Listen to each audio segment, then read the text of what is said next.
Yesu ashimwe, haleluya, ahimbazwe.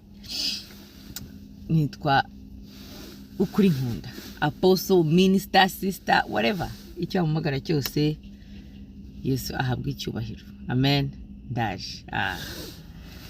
So ari ikintu nashaka kuganira n'abantu b'iwacu gatoya. Icyambere nashaka kuvuga ni cyerekeye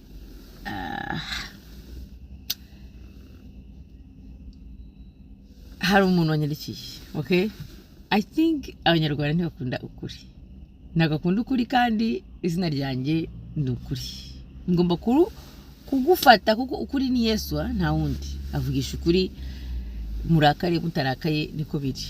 N'ubundi bamugani wa Sostene, apeti ziratandukanye. Haleluya.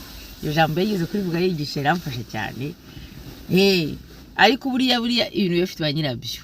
Akenshi rero abantu barayajisa negatively ni uri kubwira. Iyo hari umuntu wambwiye ngo yabonyeje ubundi commentaire n'iki nibyo nanditse, abo nabantu bararejise cyane. Bamwe bashaka no kunjyana muri pasi zanjye. Uwo twabanye ibintu maze hafi imyaka 10 tutabana, ukabizana ukumva byantwara ikikwere. Akuze ko mu mwaka umwe ashaka kuba ibintu byinshi cyane. Ibintu maze imyaka 10 ukumva ko wabizana bikagira bikazana iki bigakora iki nacyo. Bon, none aravuga ngo wateye ibuye ahari inzuki. Iryo jambo ndari bufata naryo. Iyo wateye ibuye ahantu hari inzuki, inzuki ziragurura. Izo nzuki nyine nizo zitangira kuvuga. Ariko burya kintu ngira muri nje Imana yampaye, I love it, ndabikunda kuko adrenaline yanjye idishya. Umva nyine Imana ikwekipa neza ahantu. Haleluya. Buriya rero ndabikunda cyane, ndabikunda kuko bavuga ngo aho wakoze ku gisebe. Wakoze ku gisebe rigeze kujyana nimwe kubwiriza, noneho mbwirije abantu barareyajisa kabisa. Noneho biranyobera, nari ngitangira kubwiriza. Noneho mbwira pasta wanjye icyo gihe namana, ariko bigenze bite kuki ubwiriza abantu bakareyajisa kuri? Arambwira ati urazi igiti kipera? Ntinda kizi kipera. Ati iyo kimaze kwera bigenda bite? Abantu bafata amabuye bagatera kugira ngo bakiriye. Aho nawe wareteye. Umva ibuye datera amabuye mu izina rya Yesu Kristo. Ni message rero. Ibuye rigende rikore kuri izo nzuki ziguruke. Abo badayimoni bagende. Yesu ashimwe. Haleluya. Ahimbazwe. Nitwa ukuri nkunda, apostle, minister, sister, whatever icyo amumagara cyose, Yesu ahabwa icyubahiro. Amen. Ndaje. So ari ikintu nashaka kuganira n'abantu b'iwacu gatoya. Icyambere nashaka kuvuga ni cyerekeye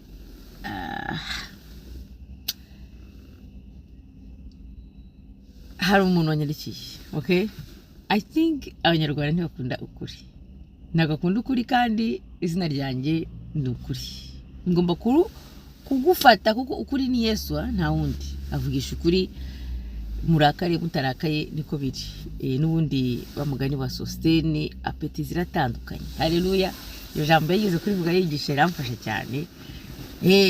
Ariko buriya ibintu bifite ba nyirabyo. Akenshi rero abantu barayajisa negatively ni uri kubwira. Iyo hari umuntu wambwiye ngo yabonyeje ubundi commentaire n'iki nibyo nanditse, abo nabantu bararejise cyane. Bamwe bashaka no kunjyana muri pasi zanjye.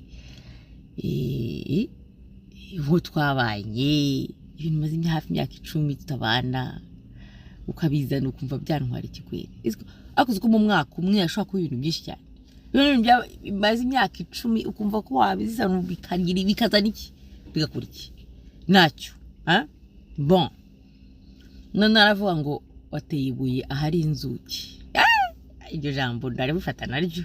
Iyo wateye ibuye ahantu hari inzuki, inzuki ziragurura. Izo nzuki nyine nizo zitangira kuvuga. Ariko burya kintu ngira muri nje Imana yampaye, I love it, ndabikunda kuko adrenaline yanjye idishya.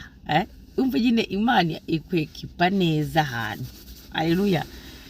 Buriya rero ndabikunda cyane, ndabikunda kuko bivuga ngo aho wakoze ku gisebe, wakoze ku gisebe rigeze kujyana imwe kubwiriza, noneho mbwirije abantu barareagiza kabisa, noneho biranyobera, nari ngitangira kubwiriza, noneho mbwira pasta wanjye icyo gihe namwana, ariko bigenze bite kuki ubwiriza abantu bakareagiza kuriya? Arambwira ati urazi igiti kipera, ndakizi kipera, ati iyo kimaze kwera bigenda bite, abantu bafata amabuye bagatera kugira ngo bakiriye, aho nawe wariteye. Umva ibuye datera amabuye mu izina rya Yesu Kristo. Ni message rero, ibuye rigende rikore kuri izo nzuki ziguruke, abo badayimoni bagende, abo badayimoni biruke, sugukizwa dushaka. Buriya ifoka Imana ikora hahandi tudashaka kumva, inkoreho niko biri. Amen. So niko biri, tugomba kuvuga ibyo tugomba kuvuga, kandi bire ntabwo tuvuga kuko mwatwohereje, tuvuga kuko Imana iba yatwohereje, wabikunda utabikunda. N'ubundi rega Yesu ngo bamwise ko afite abadayimoni, rero nta turi prepared, twamaze kwitegura. Haleluya. Nujya kwemera burya umuhamagaro w'Imana utiteguye gutukwa, kwangwa, Satani akazana ibyawe, intege zinye zawe byose tubishyira mu gatebo, tugashira ku musaraba, tukabwira Yesu wegwe nukore gusa. Turakwizeye umurimo watangiye muri twe uzawurangiza. Haleluya. Amen. So uyu munsi nje kuri sije y'abagabo rero sasa. Abagabo barareagize kabisa. Hari benshi bareagize, hari abavuze neza mu cyubahiro, hari abandi basaze, hari abavuze amagambo nk'injajwa nk'abagore. Buriya rimba ikintu nanga n'abagabo b'injajwa. Umugabo tureka no muri rusange, buriya si no kuvuga ngo noneho abagabo gusa, buriya ngiye nanga amatiko. Abantu banzi tugendana, burya kumenya umuntu nuko mugendanye. Hari umuntu avuze ikintu hariya kuri Facebook, kandi it's true. Kugendana umusogokuru ufite 95 ngo yaramubwiye ngo umenye umunyaruko mugendanye. Ibyo nibyo, kandi wagira ngo sogokuru twaraganire kandi tutaraganira, ariko ufite twaganire no ijoro. Amen. Buri umuntu umenya neza n'umuntu mwabanye, sibyo mwagendanye igihe kinini. Naho byo kureba umuntu cyangwa amagambo bavuze ngo uraje ukavuga umuzi, mba mbona ufite ikibazo mu mutwe kabisa. Buriya nje nta nubwo nshaka no kwicara n'umuntu ngo atangira avuga umuntu nabi ngo nkwemerere utamuzi. Ntibishoboka. Ntibishoboka. Abantu banzi babitangira ubuhamya. Ntibishoboka. Ni wawe urinde uri umugabo tunabana se ugumva uri muravuga umuntu nabi, no bitangu cyaha aho ngaho. Nkavuga nti ni kwicara uvuga umuntu. Ni n'ikintu natoje abana banjye, don't waste your time gossiping, uretse ko akuntu ushaka kuvuga inkuru, ariko hari kuvuga ushaka gusenya umuntu, sibyo ushaka gusenya umuntu ari cyo ugambiriye ukamuvuga nk'umuzi. Hari nk'abantu bati igihe ubona baraje bakavuga umuntu ngo wagize gutya na gutya, ntiwabanye n'umuntu, ntiwanigize uramusubiza mu buzima bwawe, ariko ubona winjiye mu bintu byabo. Banyarwanda tujye tumenya kwiha agaciro no kureka kugira ubwo waza uri umuntu wo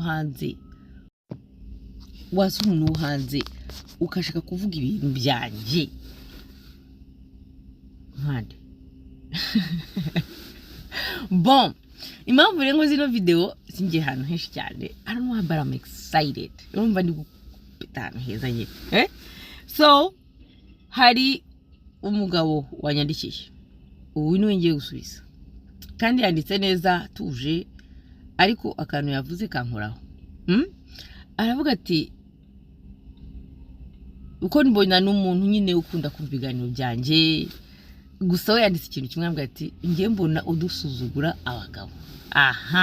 Ako kana arizi, Imana imumugisha cyane, kuko iki kintu yakivuze kandi ndagitekerezaho. Ndavugana rero, reka nze musobanurire, wenda n'abandi batekereza gutyo bari ku ruhande. Jewe ntabwo nsuzugura abagabo, njye nagize data mwiza, nagize papa mwiza cyane pe, wakoze responsibility z'abagabo, w'umugabo. Twebwe abana twese turamuhamiriza, twagize umubyeyi mwiza. Nkundiye Aloyizi n'abamuzi yareze abandi bana hirya no hino abitaho, abandi bana donc kakundi ufata abana batafite ababyeyi cyangwa se bafite ababyeyi babakene akabatunga. Yatunze barumunabe batante banjye banko barabivuga. Yabaye umugabo muzima papa wanjye, yantekeye igikoma ntwite, yewe papa yantekeye ibiryo. Buri gihe nabonaga agura mama parfum, uko yajyaga hanze akatuzanira ibintu. Papa yatahaga saa 2 z'ijoro, yabaga ari mu rugo turebana televiziyo. Papa n'umuntu wicaraga akambwira ati ndagukunda, ijambo gutyo, murabyumva. Ni umuntu nabonye, sinavuga ko wenda ari parfait, nta muntu parfait kwisi, ariko ndavuga ngewe umuntu n'umubyeyi wanjye mfite. Sinababwira icyo ntabayemo kuko ntago njya ruswa, ngewe ntawe njya mbwira ngo nshishimishe, kuko utabikwiriye ntago mbiguha, ubikwiriye ndabiguha. Niko bindi kandi nanjye nimba mbikuruza yime ntabikwiye ntubime, nta kibazo, Yesu ari ku ngoma. Rero katumabwire, nagize umubyeyi mwiza, naramubonye urugero rwiza cyane. Rero ku buryo manque y'umugabo cyangwa se affection ntayo mfite. Impamvu wenda umugabo atankanga, ntuwankanga pe, ngurankunze, nguragiye, ngumbwire ngo nimba ninakora ibyo ushaka urigendera ugende. Jewe nuko bimeze, nta shida ngira, kuko noneho namenye Yesu, byararangiye byo. Namenye ko n'ibyaha byanjye Yesu yifashe neza, agira gutya arabicungura. Rero numva ko identite yanjye iva muri Yesu, itava mu kumuntu ambona cyangwa no, byo nibirimo. Amen. So icyo kintu twaze tucyumve neza. Ngewe niko nakuze mbona ko ababyeyi bazima babaho, abagabo bita kungu babaho, kandi atari uko ibintu bimeze neza wenda hagati we na mama ntitwanabimenyaga, kuko nuko nyine ngiye nkubwire batureze. Kandi si uko twavuga ko kuko uko maze gukura nawe unyumvura kuze, ingo zigira ibibazo, ubuzima buzana ibibazo, ni isi ifite ibibazo byonyine. So ni ngombwa ko abantu babana bagira n'utuntu bagomba kutumvikanaho, cyangwa ibibazo bikabakubita ukabona bagize stress, ariko ntitwabimenyaga. Barabiduhishaga, bakadukunda. Papa akakora inshingano ze nk'umubyeyi, akanarenza pe. Ntabwo ko yantekeraga igikoma, yanyitagaho. Babyeyi n'abarumuna banye na mukuru wanjye twese tumufiteho ubuhamya. Yarinze Imana imuhamagara ajya mu ijuru, twese tumukunda na n'ubu akiri mu buzima bwacu. Ndetse ndibika ko n'igihe cya nyuma, mbere y'uko Imana imutwara umwaka wa mbere, yaje hano kudusezera. Ngize kubabwira ngo kugira neza kugira ingaruka nziza. Niyo wapfa bazakwibukira kuki, cyane cyane abo mwabana. Apana ariko abantu babi, kuko ushobora kubana n'abana ariko ufite imitima mibi. Niyo wabagira neza ntibabibone, nabo barahari, kuko ufite imitima nyine yawe yakomeretse, ubugome bubabamo. Hano bagenda n'ubugome mu mitima yawe, n'umwuka mubi cyane, ku buryo adakomerekeje abandi yumva nta buzima afite. Ubwo rero iyo mvuga abagabo, nuko nabonye umugabo muzima daboro mu buzima bwanjye, ko bishoboka. Kandi si uko atari kiremwa muntu nkawe, atarafite responsibility nkawe, atarafite ibigeragezo nkawe, ariko gakora inshingano ze uko biri kose. Rero nimo umuntu ashobora kumva abagabo b'ibirara, abagabo b'ibigoryi nka Nabali, umavuga ngo baradututse, ko niko kuri. Nabali bamwita ikigoryi muri Bibiliya. Injiji ziba muri Bibiliya. Ayo ni amagambo tugomba kuvuga kandi y'ukuri, ku buryo nibikurya ukumva nawe kweri ndabivuze umva bere kuguriya ahantu ujye bibaza se kubera iki, wenda ndabandi icyo. Ikigoryi ni iki? Ni umuntu ukora ibintu bitari bizima. Ni simple que ça, nta bindi.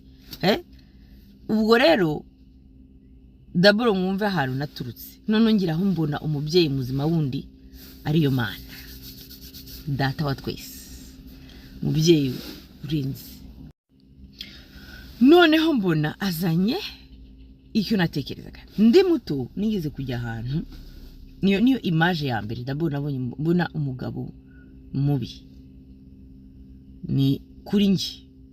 Nari muto nagiye gusura abantu gutya runaka, nari mfite nk'imyaka ngira ngo simbyuka 11, ndagenda njya muri urwo rugo, ndabyuka bari bambwiye umparare, ndaharara. Maraye umudamu yari atwite afite inda igera imbere hariya, muranyumva, inda igera imbere hariya, ari hafi yo kubyara. Ndabyuka ko yanagendaga ameze ngo yifashe ku mugongo gutya. Noneho batetse bazana ibiryo, mbona bafashe amasorori bayashyize ku meza. Umugore ntagenda, aratwite biteye ubwoba, hahandi iyo imagine ishobora kumvamo. Noneho umugabo araje, asa nijoro daboro, aje nijoro, mbona yicaye ku meza, bazanye yona bya bisorori, umugore ntagenda, umva ni munsi yabyara.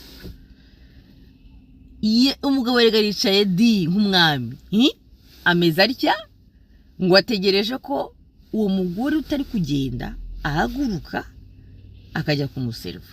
Birambabaza ko icyo gihe nari umwana, sinanasobanukiwe nari no kumuseriva umugabo, ariko ntabyo none bisobanukirwa uyu munsi. Mbona arafashe umugore akagira ngo icyo naho uzakibagirwa, agafata ku mugongo agira ngo wabyumva, umva ko nyine yarananiwe cyane. Arafata, araseriva, afata isahane, agafata umuceri, agafata iki, undi aricaye nta santima. Donc ni umuntu yashyize aho akamutera inda, nta rukundo nabonyemo. Nahise mvuga ni no, n'ibintu ntabwo ari byo. Umva ni ibintu bimbamo kuva kera. Ndeba kuna uwo mugore ari kuruha, uwo mugabo nta n'impu wamufitiye. Ndi muto, abana barareba, abana turareba kandi tugashishuza. Babyeyi ibintu mukora, bagabo ni munsi mu nshaka kuvuga mukora. Gusa ko nabibonye kandi ari kera ndi umwana, kandi natashye batazi ko nabibonye, ariko byaramaritse cyane.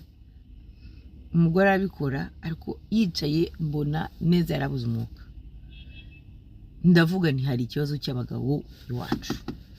Nimba mubyeyi wanjye adashobora gukora ibi, papa wanjye, hakaba undi ubikora ibi, umugabo bose ari abagabo, bose barakuriye hamwe, barakuze mu bintu, barakuze mu bintu. Ikibazo ni iki? Ikibazo ni mu mutwe n'umutima w'umuntu. Iyo mitima rero tugomba kuyibwira. None ngeze aho ngenda kizwa, nkijijwe, nkabona conference nyinshi n'iz'abagore. Ntabwo ari bibi kweli, kuko hari byinshi tugomba kwiga natwe tukamenya, si natwe twakuze gutyo. Twakuze badutetesha, badukunda, nta shida mbese. Ariko nkibaza ariko se kubera iki ama conference y'abanyarwanda gusa ari abagore? Kuki nta conference y'abagabo mbona, kandi mbona ari cyo kibazo mu rugo? Mbona ari bo nyirabayazana mu ngo. Iyo ngenda nkabona umugabo, reka mbabwire, umugabo wise ku rugo rwe ntirusenyuka, ariko umugore wise ku rugo rwe umugabo ari kirara. Kereka uwo mugore nyine nagira kwihangana, ariko urasenyuka. Noneho mbona nta conference z'abagabo zihari. Hari n'umupapa yambera umuhamya, naramubwiye ntariko mwagiye mukora ama conference y'abagabo ko ari bo bakeneye. Namwe Imana yakijije mukaba abagabo bazima, mwagiye mujya gufata abagabo mukajya kubigisha kubaka ingo. Kandi cyane cyane none abagabo ba Kristo nsanga nabo ni babi kurusha n'abapagani. Ko umugabo mu Kristo avuga nabi, arakankamira, aratukana, yarangiza ngo Imana yampaye ngo amahoro mu mutima. How? Imana yaguha amahoro mu mutima uhahamura abantu, uhahamura abana, uhahamura umugore, nta mahoro mu mutima ufite. Izo karande ziwacu zigomba kuvugwa zikakira, abantu bagakira, cyangwa abanga bagakira bagakomeza bakaba abo, ariko bakaba biyizi yuko batari bazima. Rero ngize muri Bibiliya nsanga Imana ivuga abagabo ukundi. Imana ivuga abagabo ukundi yabahaye responsibility ziteye ubwoba ahubwo. Nsanga Imana iravuga ngo mugabo ntugashihe umugore wawe, ujye umwubaha umenye ko ari nzabya yoroshye. Nsanga ahubwo ibyo bavuga mu isi n'ibyo abanyarwanda twigisha mu makonferanse ari culture zacu, ntago bigisha Bibiliya yo mu ijambo ry'Imana. No, nabo baraza bakikakandagira abagore bakibanda ku bagore kandi sibo mutwe w'urugo. No, umutwe w'urugo ni umugabo. N'Imana ivuze ivuga Imana ikazimanuka ikavuga Yesu akavuga umugabo akaza umugore. Rero iyo ugiye gutangira ku kintu utangira ku mugabo. Nsanga umugabo Imana ivuga ngo kunda umugore wawe nkuko Yesu Kristo yakunze itorero akaripfira. Iyo ni responsibility ikomeye. Yesu yapfiriye itorero atari uko turi bazima, atari uko twamwumviye, atari uko twiciye bugufi. He did. Ntabwo ari Yesu yapfiriye gutyo. Yadupfiye turi babi, aratwihanganira. Abageni ba Yesu. Iyo niyo responsibility y'umugabo afite ku mugore. Niyo umugore yagira gutukamenya uti ndi umuya Kristo. Yesu yambwiye kumukunda nkuko yakunze itorero, nkuko gukunda wowe suri muzima ko Yesu akwihanganira. Wowe suri muzima, wowe ubaha Yesu. None kuki ushaka umuntu akubaha kugira ngo no, mbona ni responsibility nyinshi ikomeye yashyize ku mugabo. Kuko umugabo agomba gukomera, umugabo agomba kwihangana. Responsibility mwashyize ku bagore rero mubikoreza imitwaro badashoboye, ubarananiwe. Babaye Robert, muti kuki babaye Robert? Kuko mwarananiranye. None ugasanga n'umugabo w'umukristo ukuntu yitwara birabaje cyane. Gira nzi ko abagabo b'abakristo ari bazima kugira aho mpura n'umwe ndumirwa. Ahubwo mbona ibirura byicaye mu rusengero ngo birakijijwe, ahubwo ari ibirura gusa byambaye amakanzu y'inama baza kwica imitima y'abantu. Abo simbinjiramo. Igihe kizagera. Rero suko umve ndashaka yombanze umvisha homva aho nturuka. Ndebye Bibiliya nsanga ibyo batwigisha mu rusengero ntaho bihuriye n'ijambo ry'Imana. Ahubwo batwigisha imico yiwacu. Kandi Yesu ntiyazanye kunyigisha kuba umunyarwandakazi. No, Yesu yaje kunyigisha kuba umukristo, kuba nka Yesu twese. Ntabwo yaje kutwigisha abanyarwanda ngo twe nk'abanyarwandakazi. No, cyangwa ngo ube umunyarwanda. Ntaho bihuriye gukizwa no kuba umunyarwanda, ntaho bihuriye. Sindi umunyarwandakazi gusa ndi umukristo. Bivuga ngo ibyo mvuga bigomba kujya ku mahame. Wabyemera utabyemera ibyo nibikureba. Ariko ibyo mvuga biranditse. Iyo cyanditse ntabwo njya mu mpaka. Rero abagabo muri Bibiliya nsanga Imana yabavuze neza. Ndavuga ni nimbara bivuze rero birashoboka ko bino bintu bishoboka. Abagabo bazima bariho bakora ibintu bizima, atari ko kandi bafite ubuzima bworoshye, ariko bafite biyemeje kuba abantu bazima. Bafashe icyemezo cyo kubaka ingo, bagaproteje abagore, bagafata responsibility, batarinze kureka ibyo hanze abantu ngo binjire mu ngo zabo. Nibazo bavuga, n'impamvu bavuga izo zose nyinshi njya numva. Ariko akaba umugabo n'ukomera akihangana. Akaba umugabo nyine. None se ubundi umugabo ni iki? None ngiraho mbona n'abagabo bazima mu buzima bwanjye. Imana yangiriye neza mpura n'abagabo bazima kandi banyegereye muri famiye. Mereye ku mubyeyi wanjye, navuga n'abandi benshi. Mereye ku mubyeyi wanjye, nemeza ko niyo mbuto musaza wanjye yayikuye, nawe ndamuzi. Kandi suko navuga ngo bafite abagore boroshye batavuga. No. Ahubwo n'abagabo basobanukiwe umuhamagaro wabo.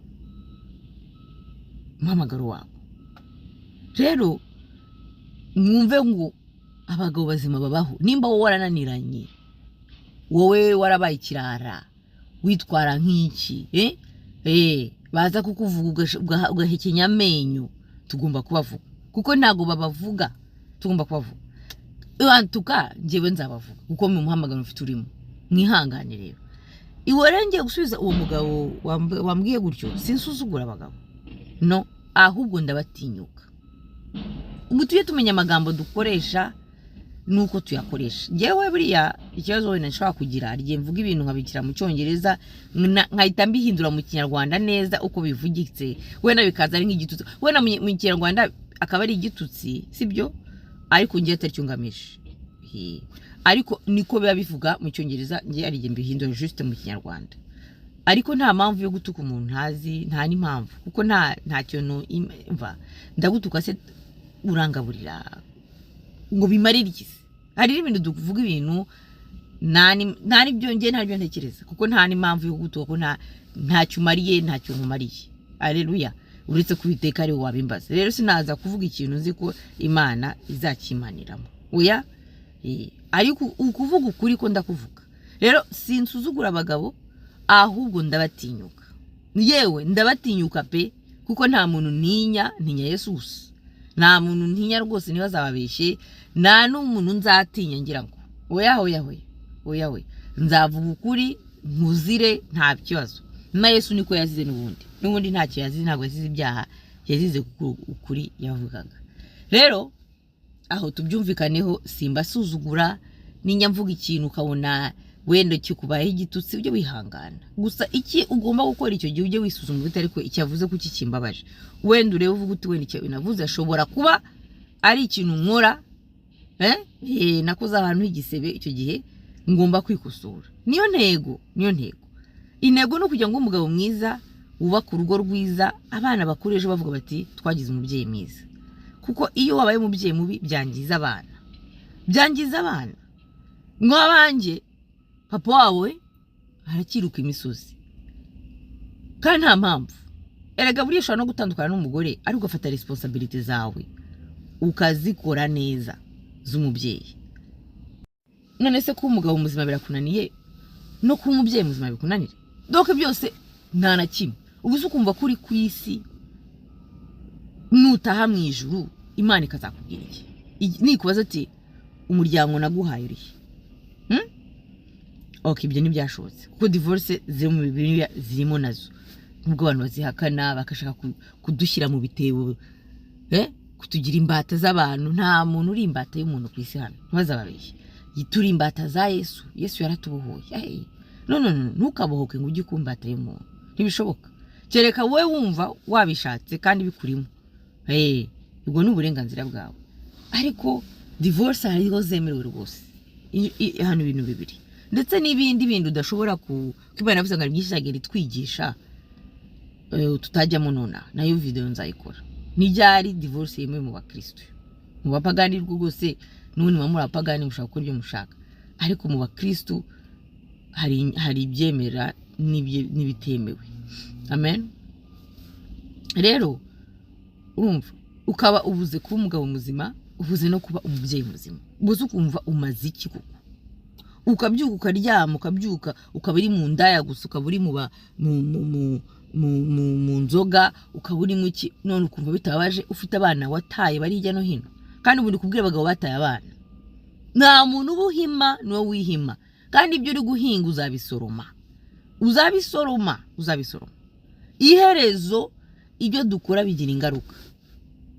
Ariko kubera iwacu abantu bashagira ubugome, guhimana, ugahita uvuga ngo reka mpime umugore mu kutita ku bana, ngo nawe nta muntu uba uri guhima.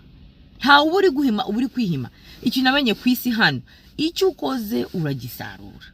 Buriya njyewe nsigaye ntinya ikintu cyo gukomeretsa umuntu cyangwa se kugira nabi, kuko namaze kubona ko ugize nabi n'ufite ibyago kurusha uwo bagiriye nabi. Ibyo bintu muri uriya biranditse. Tujye tugira ubwoba, kuko iyi si yacu tuzayivamo, kandi tuzayivamo dutange raporo y'ibyo twakoze. Wikwishinga abantu rero, wikwishinga wirya amenyo, kuko umuntu yavuze ukuri, kuko ayo menyo yawe urayarira ubusa, kuko ukuri kugomba kuvuga ko harimo ababohoka. Ego ushaka kubyanga, ariko harimo ababohoka. Rero ntabwo tubwira wowe gusa, tubwira n'isi yose. Kandi isi yose irimo abantu batandukanye, harimo abicisha bugufi, harimo abashaka guhinduka, harimo abumva, hari abanyangiye imitima, hari abirakaje, hari abakunda. Turababwiramo bose nyine bakivanga, ubuze ubwenge yumva ikimana iri kumubwira kugira ngo imukize. Amen. Rero kugira ngo ariko ku ngingo, sinsuzugura abagabo, kandi simbateshaga kuko nsuzuguye abagabo nawe nsuzuguye umubyeyi wambyaye kandi amukunda pe abanzi barabizi nesheje agaciro abagabo nabanesheje umugabo papa wambyaye na musaza wanjye ndetse ko n'umugabo muzima n'abandi bameze nka musaza wanjye barahari ndabakunda kandi abavugira bose mbavuga cyane kubera yuko sibo ikibazo turashaka kubaka abo bakomeretse abo bakomeretsa ingo abo bibirara abo bana bare nyine nk'ibiguryi nka bana bare muri biriya basebye abagore babo abo nibo turi gushaka kugira ngo Imana ibakize bumve aho ibisebe biri bagaruke bumve ko nta mafuti ibyo bakora naho abagabo bazima kuko ngiye kuhanga abagabo no kubasebya cyangwa se kubasuzugura naba nsuzuguye Imana yabaremye kandi Imana yabaremye neza ibaremana icyubahiro ibaremana imbaraga ibaremana ubwenge ariko se ko mutabikoresha ejo bundi numva video y'umugabo witwa Mwembari uriya nitwa nda Numa w'inzobe bakunda guhamagara mu ma conference ya family avuga ngo umuntu yayinyohereje kare avuga ngo bagabo bakunda ibyubahiro ngo kandi ngo tuzabaze ngo nabasogokuruza ako kajambo kankuraho basogokuruza abagabo b'ikigiye wabageranya nabasogokuruza pastor ntago bishoboka basogokuruza bitaga ku ngo zabo bakazihahira bakazicaramo baricaraga nk'abagabo bakavuga ibintu by'abagabo ntibajya kugenda bavuge injajwa ubusutwa tugeze muri generation ushaka kubona umugabo ari kuri Facebook ari gutukana n'umugore w'abandi uwe yamusize mu rugo ntamwitayeho nta make yari kumuha wenda nayamuha ariko ari kwicara amasaha n'amasaha kuri Facebook atongana n'umugore w'abandi ubuso bw'uwo mugabo wamwita umugabo ibyo ni rwego tugezemo abagabo bakera bicaraga bakavuga iby'abagabo byo kubaka bakagira gute bagahahira ingo ntago wageranye rero basogokuru n'abagabo b'ikigihe no aho deja simba nyikumva kuko unanarize nzima uwo wakoze ntago wabagereranye basogokuruza bitaga ku ngo zabo bakazimenya bagasaza n'abakecuru bafite imishihana n'ubu ariko bakabasazanya bakamenya ingo uyu munsi abagabo ikibazo kiraba nibo bahukanye ukabona umugabo niwe wasohotse mu ngo ubu dufite ingo nyinshi zifite abagore barera abana abagabo biruka nk'abagore bagava mu ngo ubuso uwo mugabo wamwubaha wowe kweri ku cyubahiro nawe ubwawe ntiwiyubashye uri gushaka ko bakubaha tureke n'umugore ntazakubaha umwana wabyaye wazakubaha azi neza ko umubyeyi wavuye mu rugo ukiruka nk'umugabo ukagenda ukaba ikirara aho ngaho inzererezi mu muhanda ukaba ufite nk'umuhungu imyaka 20 akakureba ukumva yuko azakubaha ntashaka kukubaha yakubaha atise none nawe uri aho ngaho ngo ndenye ko banyubaha nk'umugabo umugabo bakubaye umugabo afite ibimuranga umugabo agira ijambo n'ibikorwa bimuranga rero ntago umupasiteri yavuga ngo agiye kugeranya kirya gihe n'uyu munsi jamais ikindi atagereranya abagore bakirya gihe ntibigaga ntibakoraga ntibafite ijambo Yesu yaduhaye ijambo turakora tuzi ubwenge none naba ndi umugore utaye urugo ungize umugabo urumva kuko wari umugabo utaye urugo urumva nta wundi uhari unkavaringa ubu ngiye gufata iki ngiye gufata ikote ry'umugabo nishyure bills nishyure inzu yanjye ngure ibiryo mpahe abana mbiteho mbambike mbajyane kwa muganga umuhungu wanjye agize ikibazo ningeza kubaza nkamusubiza ibibazo by'abagabo nkanjye mfite abateenager mfite umuhungu wa 19 ninjye ambwiye ibibazo by'abagabo by'abasore kuko se harihe no picture barangiza ngo yubahwe how it's impossible kandi mugire ngo sukumu nuko ntamubabariye no nawe bihuriye kunukuri tujye tuvuga ukuri tureke kujya mu bintu byo gushaka gusasira ibintu kubabarira ngo twibagirwe iyi ni kuri kugira ngo nawe uri gushaka kubikora ntubikore nimba ushaka kubahwa iyubahe d'abord. Umuntu wiyubaha afite ingingo agenderaho, afite discipline agenda. Uri indiscipline mu buzima bwawe, ushaka ko abantu bagufata nk'umuntu uri discipline. Impossible. Rega ko umugabo usu kwambara ishati n'ipantaro ukakaze ufite imodoka nziza uhumura neza, ibyo ntabwo ari byo abantu barya. Ntabwo byo abantu bubaha. Abantu bubaha ibikorwa bakora. Jewe nagira ubuntu mbana mu buzima bwanye mbona abagabo bazima. Ejo umuntu wansengeye umukuru avuga ati Imana izakunda abagabo bigurye.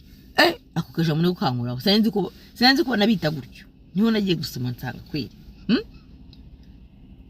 Kuko hari igihe unasenga ugahurura gusa n'abagabo b'ibigurye ari byo uhura nabyo gusa. Abagabo b'ibirara ari byo uzana. Iyo nundi mwuka nawe tugomba kwirukana. Mukobwa mujye musenga Imana ibarinda abagabo bameze baryo. Kuko n'abagabo nabo batarayimenya ko ari abagabo bafite ibibazo bikomeye mu mitima yabo bakeneye kubohoka. Amen. Nabali Imana yaramwishe inyuma umugore we imuha David umwami. Rero duhinduke twumve ko iyo umuntu avuze ikintu wicare utekereza uvuga uti se iki kinavuze kwere cyaba ari ukuri. Naho guhita muzana amastatistique yanyu kuko ndi umugore singomba kuvuga abagabo nabasuzuguye. Ibyo byubahiro mu bundi mukunda mwabihaye Yesu ko Yesu ari ukwicyubahiro. Jewe burya n'abagabo bakunda ibyubahiro mba numva ari abantu bagabo bafite low self esteem. Umugabo ubundi icyubahiro ntago kiba ugitegeka, ntago icyubahiro ugitegeka mu micyubahiro. Umuntu aguha icyubahiro bitewe n'ikuna kubona. Icyubahiro bawe wategetse rero uwo wahahamuye abantu nta cyubahiro ufite. Yesu ntago yaje guhahamura abantu. Yesu twamwubashye kubw'urukundo n'ibikorwa akora. Nta mugabo ni mwiza cyane. Umwubahira kuko ni umunyakuri. Umwubahira kuko yahanga gukora ibibi. Agira neza, arihangana. Rero ntago wowe wazi umunyamafuti, ibintu ukora ntaho bihuriye n'abagabo warangiza ngo bakubahe. Rero iriya video yakoze, no, I don't believe it.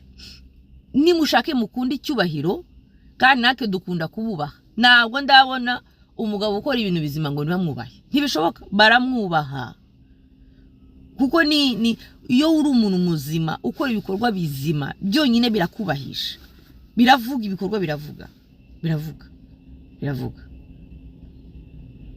Ariko ni kuko wambaye ipantaro gusa umbwiye ngo nkubahe kandi uri umunyamafuti.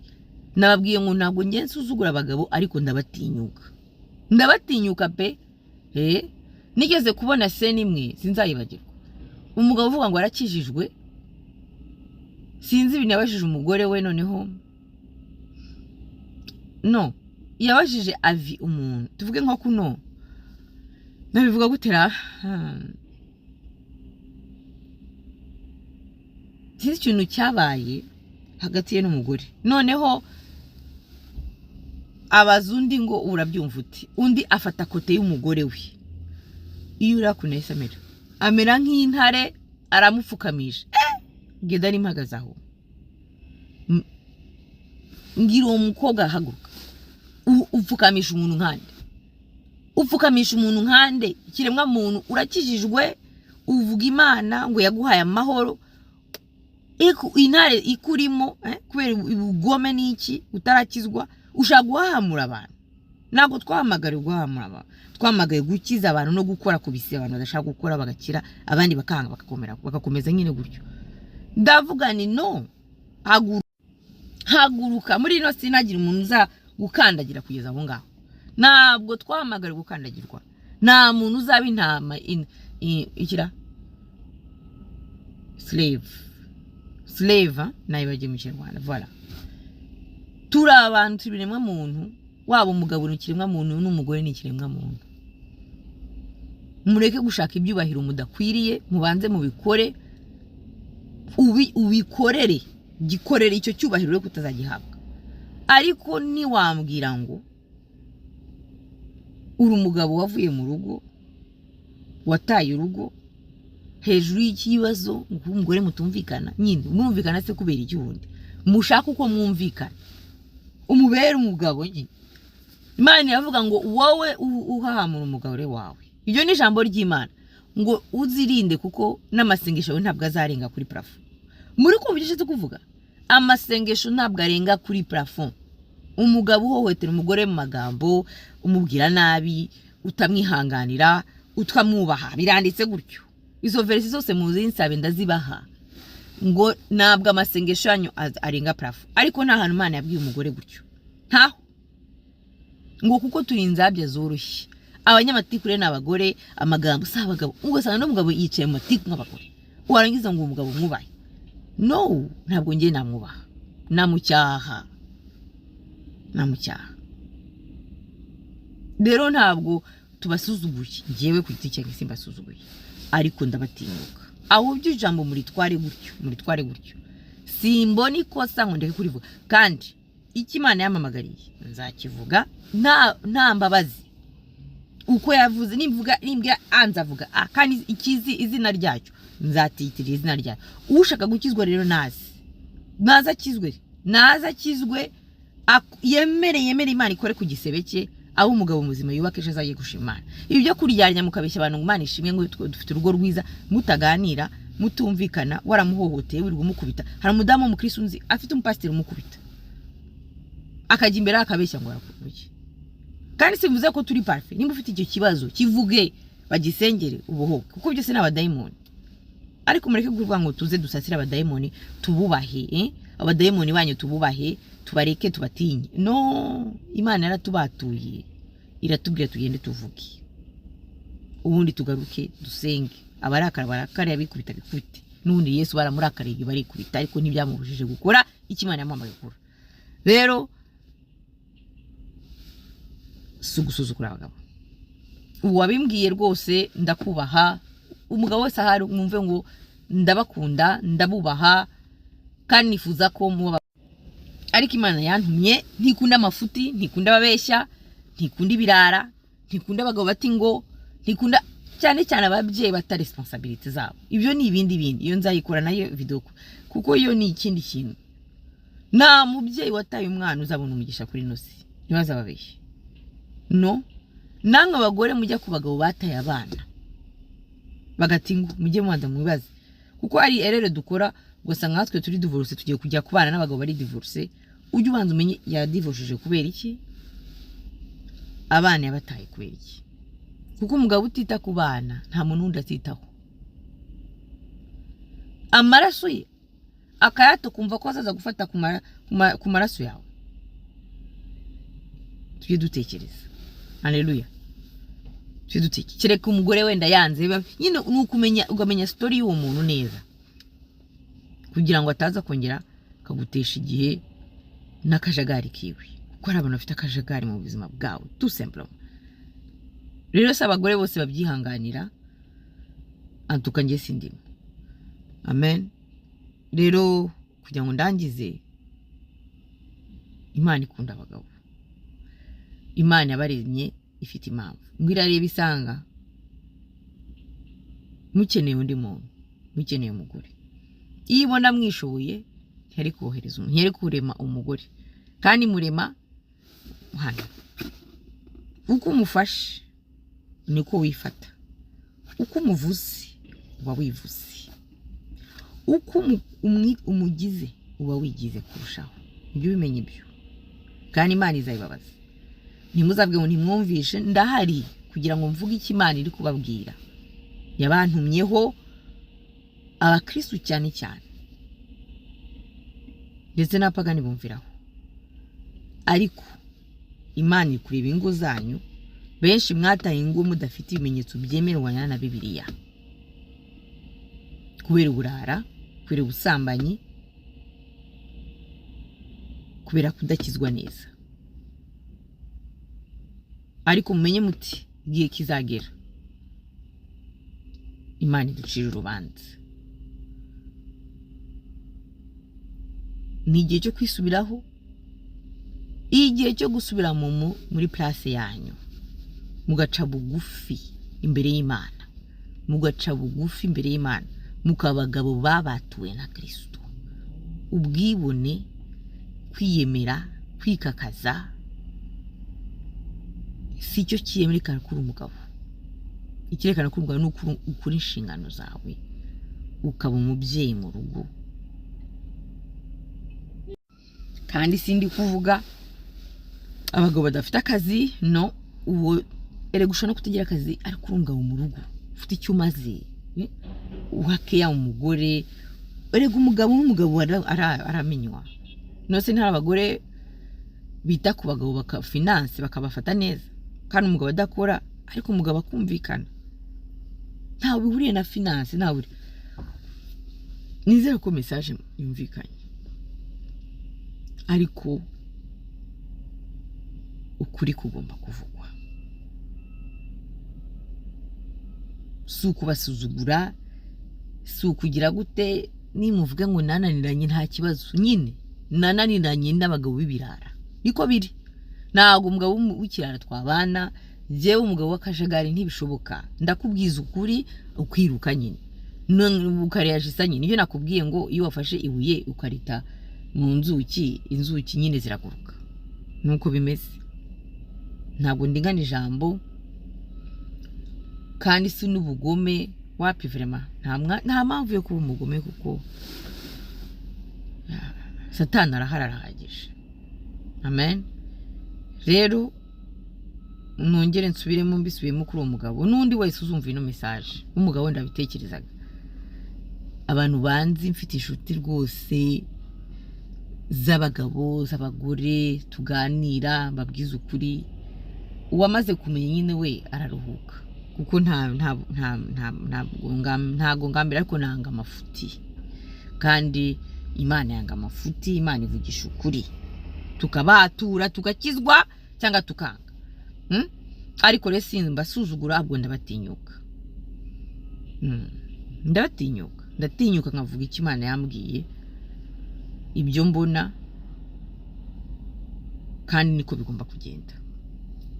Imana ibaha umugisha. Rero nzi ko abantu benshi mwanyohereje video mumbaye mungisha inama mu bintu byinshi. Hari umugabo wambajije ikintu wangisha inama mu rugo rwe, ndaza kugusubiza, ndaza kubasubiza n'abandi banyandikiye, nzajya mbasubiriza hano kugira ngo n'abantu babashe kumva neza. Wenda bafite ikibazo nk'icyanyu bagisobanurwe,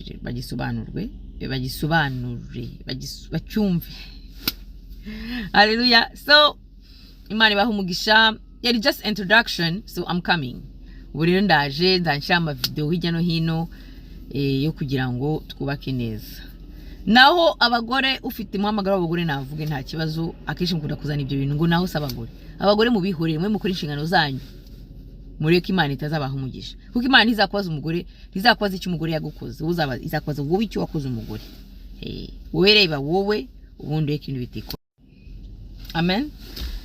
Hallelujah. Imana ihabwe icyubahiro. Rero yari Apostle Ukuri Nkunda, minister ugweva kwanyita kose nta kibazo. Ndashima Imana muri byose, ndashima Imana cyane ku buzima iduha buri munsi. Ufite ikibazo yanyandikira kuri WhatsApp 161135365 ufite ikibazo kuri WhatsApp yanyandikira kuri WhatsApp, kuko kuri Facebook akenshi sinyankunda kubona message ni nyinshi cyane, abambwira ibindi byabo bigihariye, ugasanga nyine birivanze, ugasanga message wenda ushaka kuma sinyibonye kuko hajemo nyinshi cyane. Ntabwo rero mbasha ntabwo ngiye nsubiza message za hi. Ntabwo wabona message z'abantu barenga 300 bakubwira ngo hi gusa nawe urugo muri za hi. So iyo nunyandikira uje uvuga uti nitwa kanaka nifuza iki niki, ugahita wenda ukora audio, ugakora ukandika message y'icyo wifuza, none nkagusubiza bitewe n'icyo wavuze, sibyo?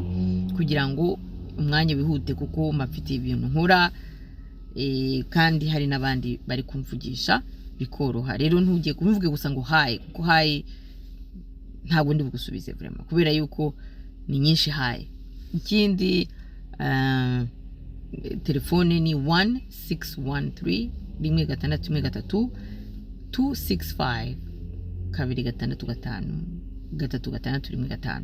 So anyway, niba imishoboke ndashiraho gakarita inyuma y'ino video kugira ngo ushaka contact, ufite icyo ashaka kumbaza ambaze. God bless you. Kandi niba waranabaye umubyeyi mubi, warabaye umugabo mubi, it's not too late. Naga ari igihe cyarangiye. Iyo ugihumeka ubu gifite amahirwe yo kongera gusubiza ibintu ku murongo. wicishe bugufi ubanza usaba Imana imbabazi, kuko hari imivumo ikuzaho, hari imigisha ikuvaho iyo wakoze ibintu nk'ibyo. Ntibazababeshye ngo wishinge ababikoze bagapfa nabi, uzapfe neza, ufite legacy, upfe uvugwa neza nk'uko umubyeyi wanjye tumuvuga neza. Birashoboka. Nimba papa wawe yarabikoze, nawe wabikora. Kandi uvuga ngo kuko wowe papa watabikoze cyangwa utagize amahirwe nk'ayanjye ngo biguhe impamvu yo kwitwara nabi, Imana izakubaza. Mu gihe wamenye ubwenge ukamenya icyiza n'ikibi, izakubaza ibyawe, kandi wikwishinga ibirara, wikwishinga abagabo b'ibigoryi nka Banabari, wikwishinga abagabo binjije, wikwishinga inzererezi. Wowe ishinge Imana, urebe ubuzima bwawe, wumve yuko nuva ku isi Imana izabaza ibyawe, itazakubaza ibya mugenzi wawe, itazakubaza ibi n'ibi. Izakubaza wowe kunzi neza, uzi Bibiliya, uzi amahame yo gukora neza, kuki utayakoze. Ntuzavuga ngo kuko nakangiza ibi n'impamvu nabaye mubi. No. Ni amahitamo yawe niyo uzazira. Ibyo twakoze nibyo tuzazira. Tureke kandi kubeshyira Satani. Nanone Satani, please, ijambo rito ngo resist the devil. Bivuga ngo resist rero no kugira gutera mu Kinyarwanda byanyobeye. Resist I think no kuvuga ngo muhunge, umwangire, no kumwangira. Mbese umva, resist ni ikintu kiba kije kukugerageza nawe ukakigwanya. Amen. Uvuga uti no, ndabikora bino kuko nubaha Imana, atari uko mbikoreye umuntu, ahubwo nubaha Imana gusa. Tugomba kumva yuko abakristo cyane cyane ingo, iyo ugiye mu rugo nk'umugabo, ukaba ugiye kubaka nk'umugabo, uba ugiye kubaka kuri Yesu Kristo. Ibitekerezo byawe, decisions zawe, ingendo zawe, ugomba kuzigenda uko Yesu Kristo akubwiye kuzigenda. Wakomereka ukagwa se, bibaho ko turi abantu, ugaca bugufi, ukamenya ko wakoze ikosa. Umukristo numenya gusaba imbabazi, akamenya kwicisha bugufi, uri umugabo. Uri umugabo kandi ukeneye ibyubahiro.